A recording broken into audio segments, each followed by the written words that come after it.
Hey Brahmas, I'm Vera. And I'm Camille. And this is your weekly Bullseye broadcast. First up in world news, an ISIS leader was killed 5 days ago in a bomb raid on his personal premises by the U.S. Pentagon, who relied heavily on the intelligence provided by a former Islamic State spy. Additionally, in Bogota, Colombia's capital, they were proud to announce the election of Claudia Lopez, the first woman and lesbian mayor to hold such a position in Latin America.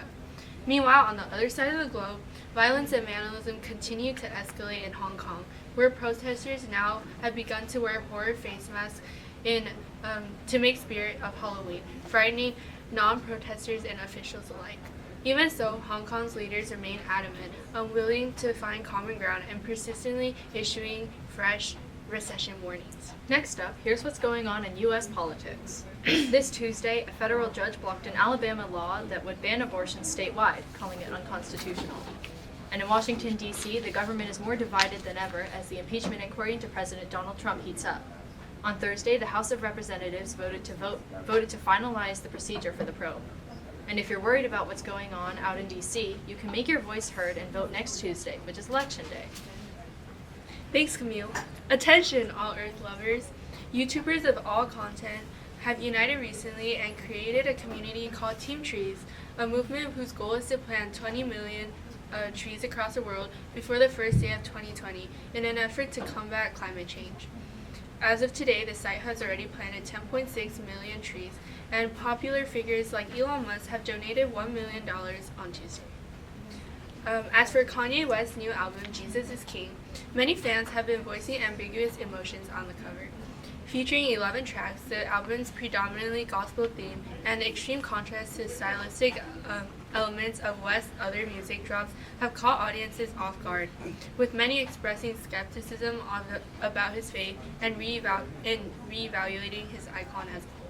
And now for some more local news. This is what's happening in California. Just this Monday, the Getty Fire broke out along the 405 freeway. As of today, the fire is 39% contained and has burned 745 acres of land. Residents in the area have been evacuated as the fire continues to spread. In the past 2 days, at least 3 other fires have also broken out in California. Also, don't forget to set your clocks back this Sunday. At 2 a.m., we'll be returning to standard time. Finally, an update on the outages that have been scheduled across the state. Starting Tuesday, PG&E shut off power for over 1 million residents due to fire hazards.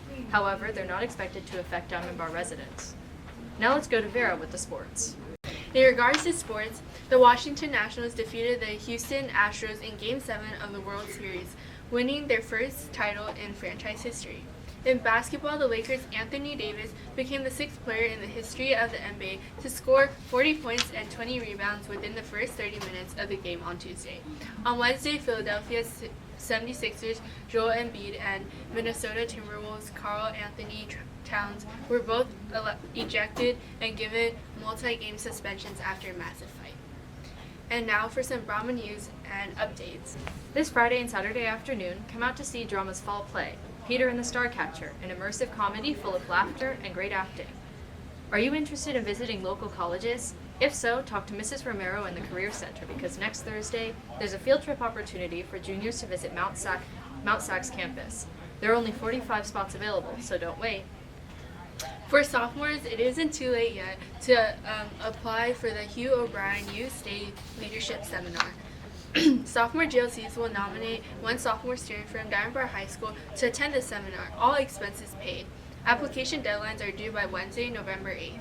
Remaining interested applicants will be considered and recommended to attend as community nominees. The Career Center is also hosting college visits during lunch, all of which are extending to the first few weeks of November, so make sure to check that out. And that's all for this week's broadcast. Make sure to check out our website and pick up a copy of our newspaper coming out on Wednesday. Tune in weekly for more news broadcasts and different anchors. See you next time.